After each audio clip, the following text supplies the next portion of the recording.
Hi, it's Hazel. Welcome to my channel and welcome to part 3 of the Botanical Books series. And that is an installment in the What's in My Bookcase series that gets posted every Sunday. So it's evening here, and I hope that this sun, and it will continue to move, I guess, as this video goes on. So I'm hoping this is not going to be an issue. So I'll get right into it. This is a big, don't let me bring my ruler. This is a box set, a two volume set, 11 and an eighth.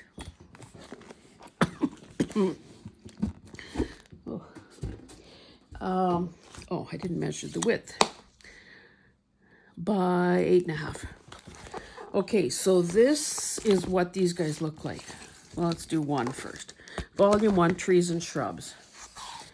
So, well, let's take a gander at the date. 2002, so not terribly old. The paper is, I'd say, kind of semi-gloss. I have never, well, I've barely flipped through this. I'm sure I bought these brand new, and you can just see so many images. A lot of things that could pretty easily be fussy cut. Look at that beautiful hydrangea. So, and this is just the the trees and shrubs one. So there is, there's 2 lifetimes worth of images here. I'll put that one aside. Excuse me. Perennials and annuals. Again, these, So it looks that, like it's maybe more. See, I'm making a shadow with this other pile. I don't know. I hope that's better, guys. So it's more instructional than artistic, perhaps, because you can see the different parts, and here are the corms, and there are the roots, and so we know that those are images that we can still use. I just honestly don't know if I would ever cut into this. There are so many other books that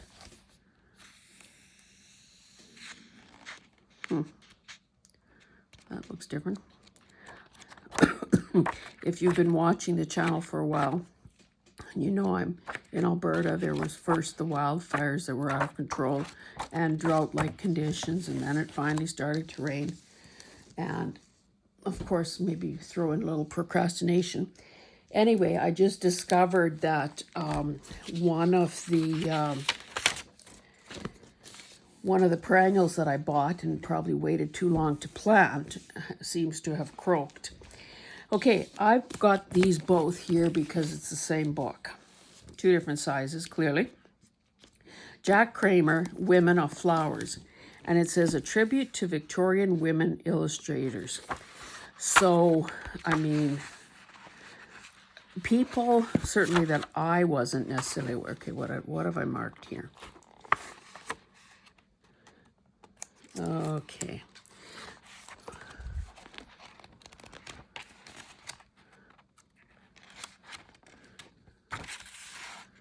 Take these flags off, so I don't know what they're there for. Anyway, so you can see that there are, there's a bit of a bio about the particular woman and a couple of samples of her work.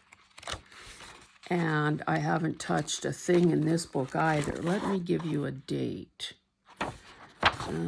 Look how gorgeous that is.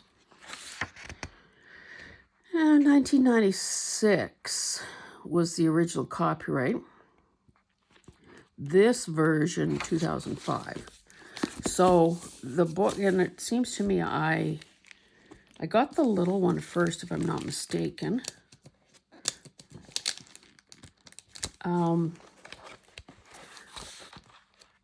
They are identical, other than the pages are bigger, clearly, in this one. How's that for stating the obvious? matte paper, you know, and so there, you know, there's obviously some good reading here as well. If a person wonders about some of these women that, you know, lived a couple hundred years ago and basically just made it their business to capture what they saw around them. Like Miss Jane Taylor. And I guess they didn't all have the luxury of being published like our favorite Edith Holden. Okay, this is, I paid a little bit of money for this one from a book guy. This one is called Mushrooms of the World, 186 color plates. Dr. Lucius von Frieden, 69. So, you know, I don't know what this good and excellent business is. Is that, oh, edible, excellent, poisonous, that's what. Poisonous, edible, suspect. But aren't those lovely? And again, you know, like many of you, if I just have one copy, I'm very reluctant to tie into it. This one, I'm sure many of you have seen. I know I was pretty happy when I found my copy. I think, you know, probably way more money in North America than it is in England. But I did manage to get a copy, and I think I removed some pages. Not my favorite book in the world, to be honest, but it definitely, see, you know, there's something missing here. Definitely possibilities. I think it was Camellia Crafts. Yeah, okay, what's the woman's real name? Oh, Julie. I think it's Julie or Julia. Camellia Crafts was talking about, she had this book out, and I guess she's had several in her lifetime. And she was doing a project with these pages. So I'll see if I can link that. If not, at least you'll have the name, and you can check out her channel and see if you can find it. This one is called Marianne's Garden.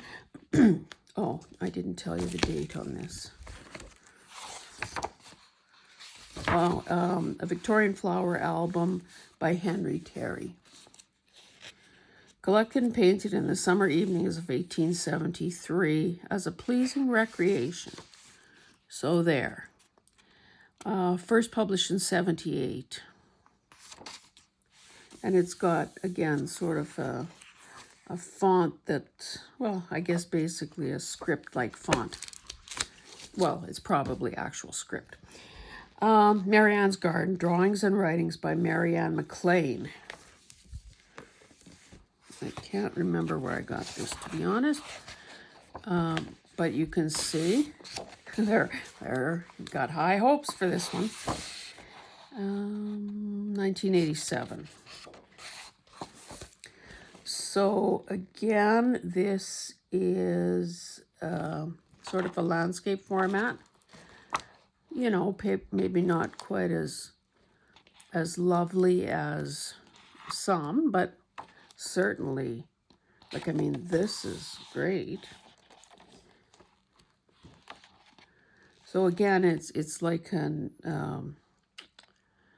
you know, a person doing studies or various okay, so here she's showing my mother's birthday, blah blah blah. Blackberry looks rather pineapple-ish or avocado-like with tapered sections.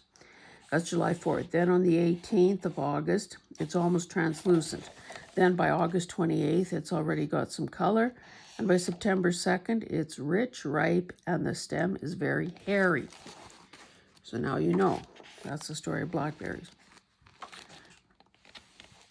See, so these sort of studies, female flowers, male flowers.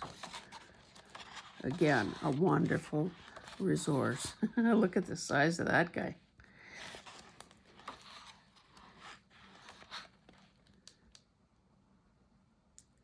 These kind of look like contour drawings.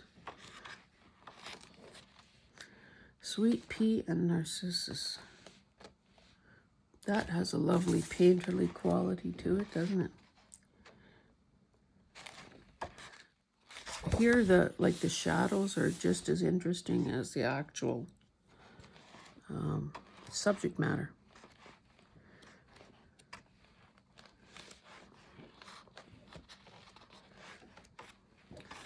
Wild and untamed kind of look to this.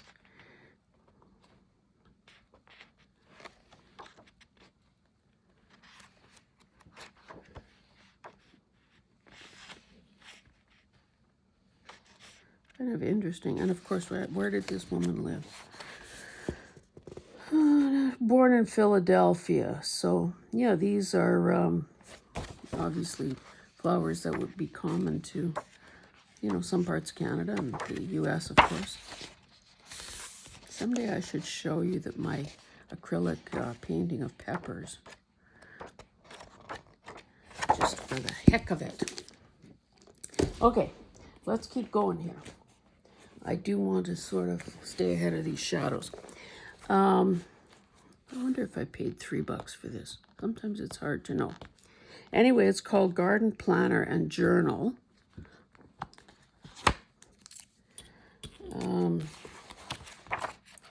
So it's clearly it's like a gardening journal. Go figure. So a person can record when they plant, what they planted, what they propagated, if they had to do something about pests, spray or powder or whatever. Lay out some jobs for the month and maybe some, some kind of summary type, narrative about what, there's some grid for sketching things out, blah, blah, blah. Where is the date, though?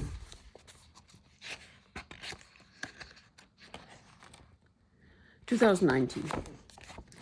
Now this, well, I guess there's three different things. Oh, I know, I have several of these, so let's do this. So, Hardy Plant Guide, I don't know, okay, Perennial Favorites, Hardy Plant Guide, I have two of those. They look like they're identical. So this one says perennials, ferns, herbs, and grasses. Glossy. Byland. Oh, hey, I bought a Russian olive the other day, and it comes from Bylands. Where is that? Oh, maybe in British Columbia? Anyway, sorry. Just skittered down a rabbit trail. So glossy, I guess these could make cute little cards. I haven't cut into them because, I'd say I have better images to use. This one is berries and shrubs and roses, shrubs, small fruit. Is this Bylands too? Yeah. That's not a name I heard until yesterday when I bought that tree. We had a Russian olive. We had 3, I think, actually, when we moved to the farm. We planted 3. And they're lovely because of that silver foliage. It says salt and drought tolerant. They kind of have spiky parts on them, so we did end up having to kind of prune them. So sometimes when you see them in cities or whatever, and they're really old, I shouldn't start flipping before I show you the cover. They become kind of very dramatic because I think that, parts of them do have to be pruned off, and then they take on kind of a more unconventional shape. Let's put it that way. Okay, this is called the Plant Guide. What is the deal here? Oh, see, great envelope material. 2002. Again, not, 20 years old.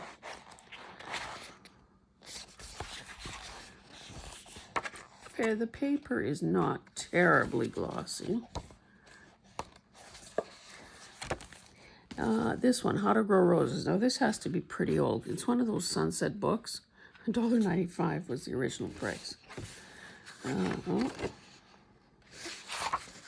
Okay, are we not going to get a date here? Oh, I was going to say it's all black and white, but we do have some color plates here. Again, there's a fair bit of shine to that. You know, one of the roses that does very well here, I wonder if they'd even have it pictured in here. It's a pink rose, and it's not like an Alberta rose, just with the single, you know, with the 5 petals or whatever. So it's not as beautiful as a tea rose or whatever, but it's Therese Brunet. That's how I would say it. I don't know if that's right or not. A hardy shrub rose, proliferation of blossoms, and it will keep blooming as long as you, you know, prune the dead ones, like dead-headed. Okay, Natural Gardens, a complete guide to gardening with native trees, wildflowers, and grasses. And this was put out by the publishers of Canadian Gardening Magazine. Oh, I should look it up for a year. Oh, this is falling apart too. You know, considering, or maybe did I? Oh, maybe I did that. Okay, what have we got here? 1996. This issue is this copy is 2004. So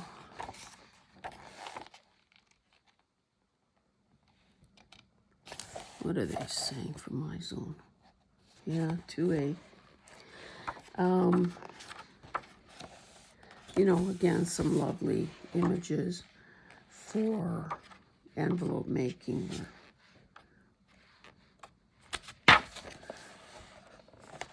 When I was a young kid, we had lupins growing on the side of the house, and they were spectacular. But they are biennials, if I'm not mistaken. And I have been unsuccessful in growing them. Anyway, not all gardens are suited to growing lupins. Well, yeah, just ask me, case in point. This one is called A Vision of Eden, the life and work of Marianne North. And it was put together by, 1996, it was put together by some botanical, but the Royal Botanical Gardens.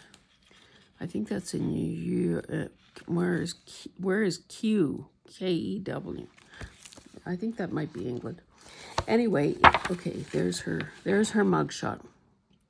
She was born in 1830. So this one is divided up by where she had done the art.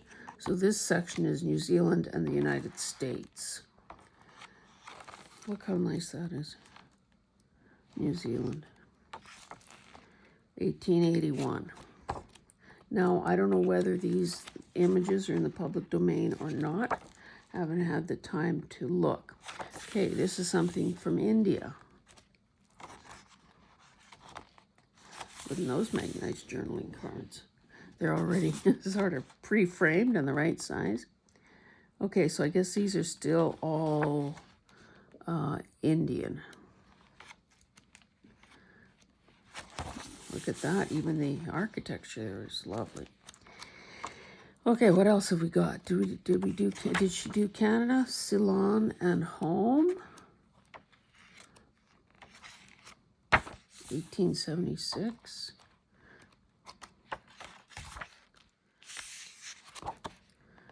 Maybe it would be simpler if I just looked in the index. Okay. Canada and the U.S., Jamaica, Brazil, Tenerife, California, Japan, Singapore, on and on and on. So that is kind of nice too for those of us that will never get to some of those places. We can see Did I tell you the date? Oh, 1996. Okay, let's keep going. This is a book that I've had forever. Wildflowers of Canada. Looks like I bought it used.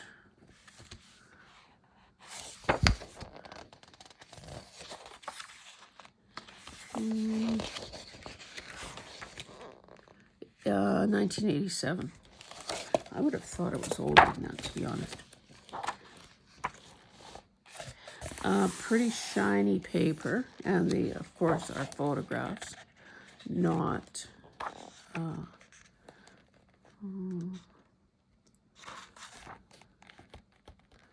thought that was a lady slipper, but they're calling it moccasin flower. Oh yeah, pink lady slipper, always. So I guess the all white is a little rarer than the pink ones. Pink lady slipper. I had one of those growing, but it was sacrificed during our construction and so on. It didn't survive the transplanting. Gorgeous. Paintbrush. That's a lovely thing too. Seen those in the sort of the foothills of the mountains. Okay, this one is old. I mean, over 650 color illustrations. No, it's, oh yeah. Lucky there. I stamped it. Proud owner.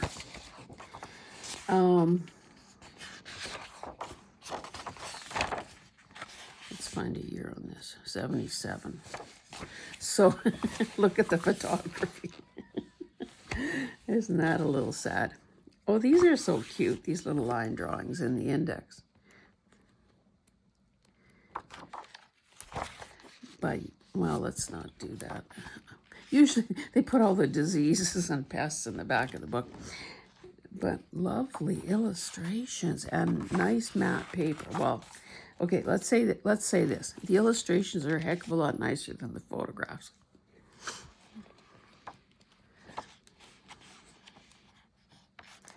Yeah, kind of, this photography is nothing to write home about. So, well, okay, guys, you said illustrations, so.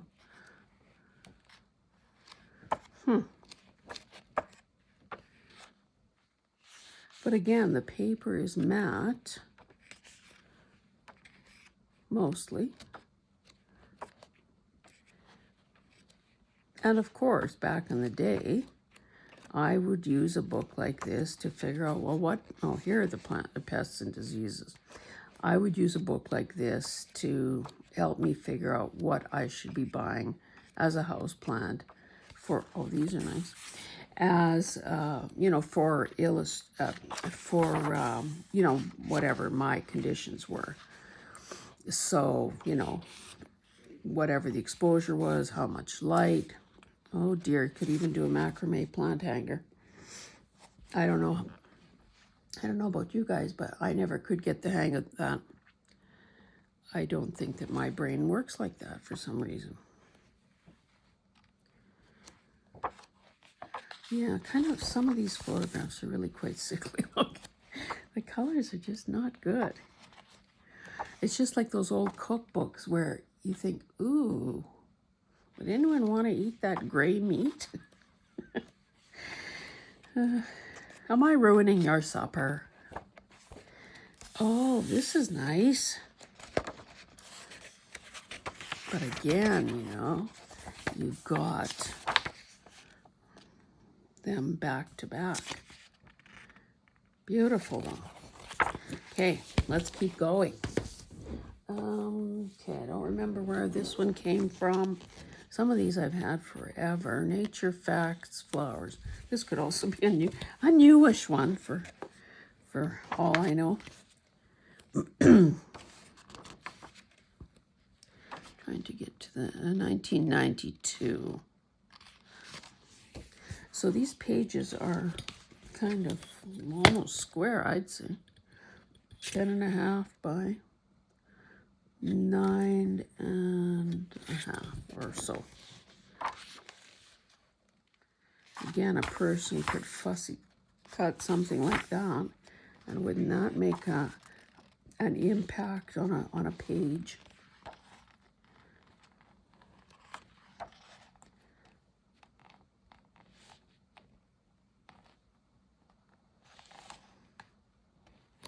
Just lovely.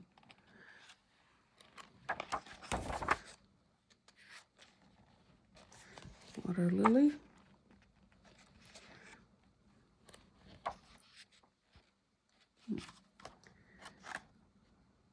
Spring Jensen.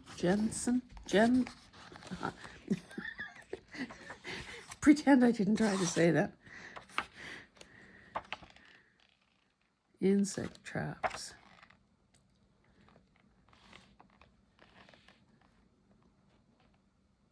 Datura. I had this at one point, but it is poisonous. So you want to be careful around that one. Again, more images than you can shake a stick at. Oh, Canadian wildflowers. Oh, different guy. This looks fairly old.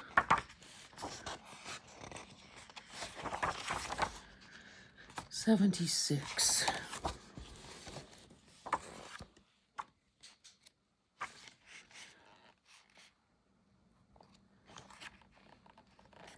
I think we have these.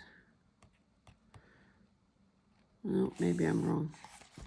My husband keeps talking about these little tiny flowers that sort of grow almost like in, not a pasture exactly, but sort of where grasses are more wild. I always call them shooting stars, and they look remarkably like that. But maybe it's just a cousin or a second cousin. These are kind of nice. 9.5 by 8.25-ish, because the photo and the description are side by side. So, you know, with a little selective trimming, a person could use them as a journal page, or make a signature out of it just by, you know, folding it and keeping it intact. Yeah, it looks like the signatures are sewn in, so that's another possibility. This photography doesn't look that spectacular either, but again, you know, the paper is matte, and not all flowers are as showy as others. Prickly pear. We have a south exposure on one side of the house, and there were basement windows there. So early on, when we realized it was so hard to keep anything alive there, because you don't want to spend your whole summer, you know, just watering flower beds. So we filled that whole area with prickly pear, and of course they're hardy even in Alberta with our cold winters. But I'll tell you, if grass gets in there, heaven help you to try to get any weeds out of there, because that's really almost dangerous. It's so spiky. But for longevity and hardiness, you can't really beat them. Okay, this one, like there's a magazine called, or I don't know if it still exists, but there used to be one called Birds and Blooms. So I thought this was going to be a great, oh, and it's a Reader's Digest book. We know that we usually like those. So the paper is actually not bad. So it's just really a combination of, I don't know if they've just reprinted articles out of the magazine or what the deal is here. But a variety of photos, birds and flowers, obviously, birds and blooms.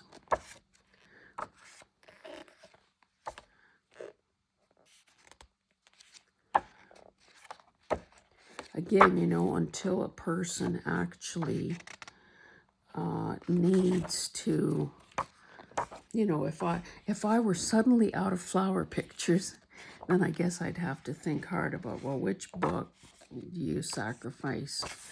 Oh my God. Those are all monarch butterflies. Can you see that?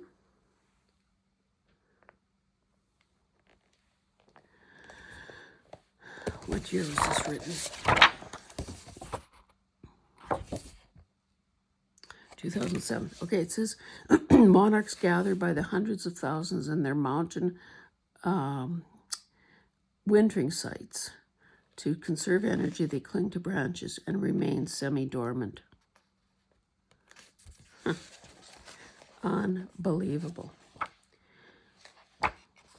Oh, cabbage moths, are those the ones that eat holes in cabbage?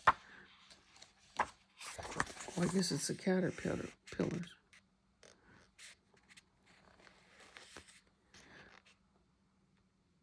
Yeah, the scourge of many a gardener. Yeah, so it's a variety. It's some landscape, hardscaping and so on. Some decorative pieces. Oh, look at these old musical instruments. Cool.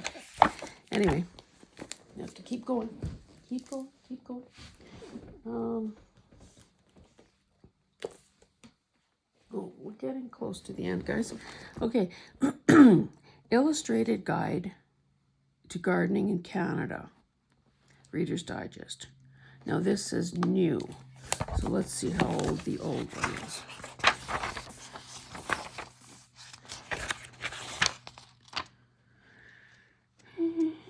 Mm, 75, 79.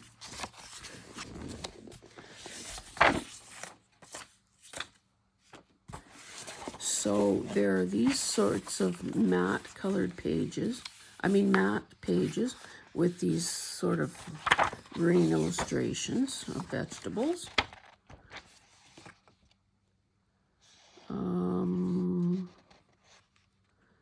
Okay, these must be disease. Oh, plant disorders.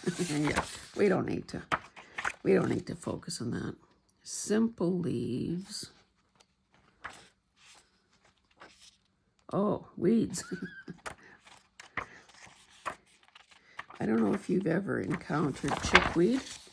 That is a bad one. When it gets into, and it loves more like dampness. If it ever gets into a flower bed, you know, you might as well wave the white flag and surrender right now. And I always thought, if only someone would designate it a ground cover, then it would just automatically die off by itself. And then we'd be having to go to greenhouses and nurseries to buy it because, oh, we want this latest, greatest ground cover. But of course, no one's ever done it because does anyone actually listen to my brilliant ideas? Tiny little, oh, maybe it gets a little better here. Those cute little trees. I still have to do a tree journal, or 2 or 3. Okay, so what did I say this was? 76? 79. Let's see what this one is. And is it so much better?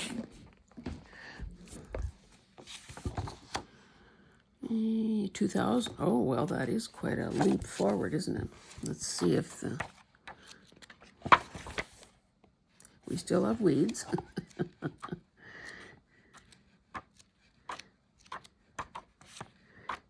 I'd say the photography is better. The vegetables have a little more color to them. Oh, look at that. Radishes are red instead of just a pale green. So these sorts of things are kind of, you know, they'd be nice to use. Oh, lovely.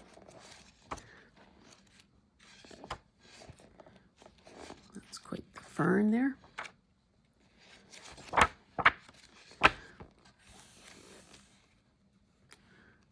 That's not bad. Yeah, it's kind of a different style of illustration, but again, you know, we're not illustration snobs here. so we can use them.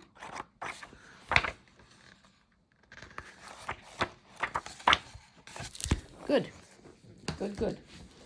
Okay, maybe I'll end on that one because it's quite beautiful. Let's see what else we have. The Complete Encyclopedia of Garden Flowers, the world's best loved flowers. Well, that's quite the claim to make, isn't it? 2003. So there are those lupins again.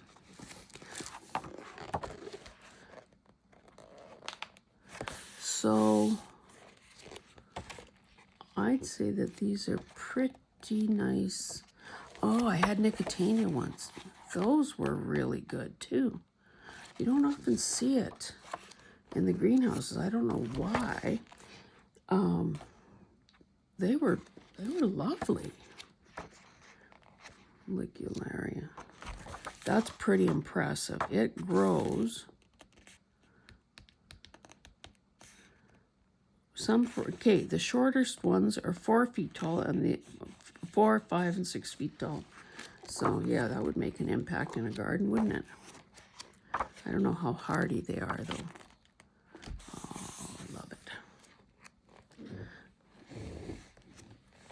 This is, I don't know. I hope this light situation is okay, guys. I closed the blind a little bit so it wouldn't be too glary. Oh, almost done. Hopefully you can bear with me and forgive me. Okay, Success with Houseplants, another Reader's Digest book. Obviously, I bought this used. $79. Nice color and paper. So, typical Reader's Digest, it is illustrated as opposed to much photography. So again, some of these things would be great to fussy cut. And the paper is matte and lovely. I need to try my hand at an orchid just to say I can.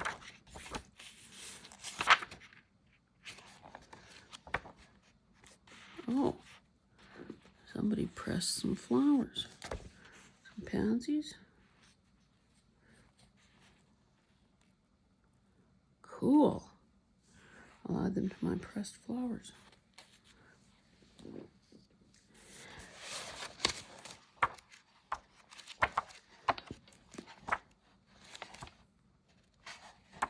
Yeah, this is a good book. Again, what did I say? 70s? Success with Houseplants. Okay, and I think most of us, second last, will have seen this binder type thing. Gardening Made Easy.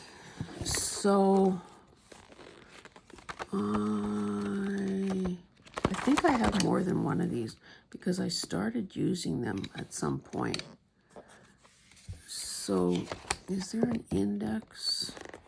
How does this work?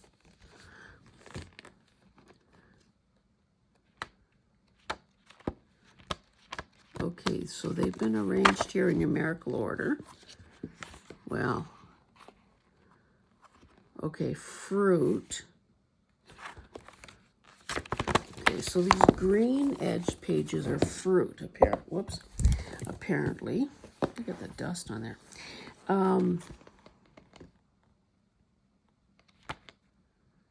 Some some kind of layout type things. Shrub borders. Hummingbird garden. Shady, and of course, as you know, or you probably know, these things open up. Let me see what you can see. So this is all an illustration. It's full color. So those things are nice. And then there are all these tiny little, almost like thumbnail shots of individual plants.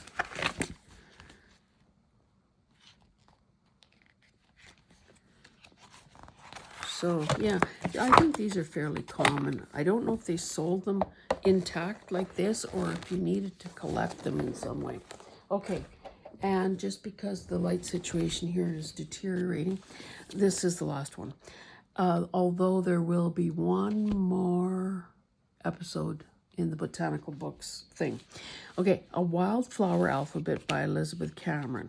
Oh, see, and I've been forgetting to look under the dust jacket to see if the covers are spectacular. 1984. So doesn't this bode well already? An illustration, some kind of what looks like handwriting. Oh, see, yes, 1983. She did this for her grandchildren. I think plant identification was kind of part of her thing. And alphabetical. I didn't know there was anything beginning with Z, to be honest. There's a little bit, ugh, rat, yuck. Oh, see, cheat, yellow iris. She could have done yarrow. But isn't this gorgeous? Just lovely. And of course, it's my only copy, so that's why it's still intact.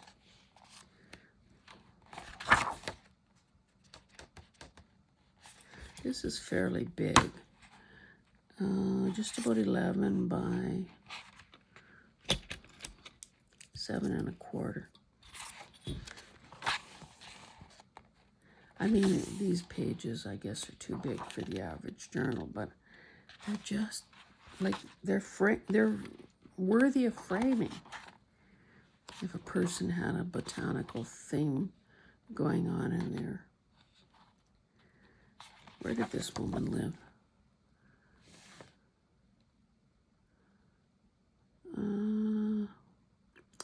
Looks like Europe. First oil painting was accepted by the Royal Academy, then the Royal Scottish Academy, and a one-woman exhibit of her work in London in 1977. So they aren't necessarily native for us, but that doesn't stop us from drooling over them. Anyway, let me find a good one to end on. I mean, they're all good. Let's stop at the blue guys. So thank you so much for joining me. I hope you enjoyed this. I hope that if some of these books really appeal to you, that you're pausing the video and taking a screenshot or writing down title and author. They're gorgeous, what can I say? And I guess that's why I've had some of them for 40 or more years. I said, thank you for joining me.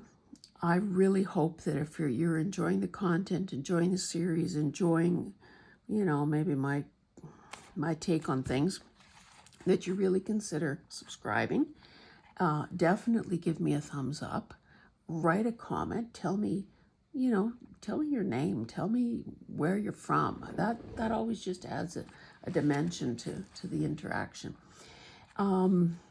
Last time I checked, we were at about 425 or so subscribers, and I have promised to give away at the 500 subscriber mark. So I'm doing my bit with the videos, but I obviously need your help to get there. And talking it up and making reference to the channel or whatever, of course, will help all that. So again, thank you for joining me. And like I said, next Sunday will be I would say probably, I have more gardening books downstairs. I don't know. Let's say it'll be maybe the final part of the Botanical book series for now. Okay, thanks guys. See you. Bye-bye.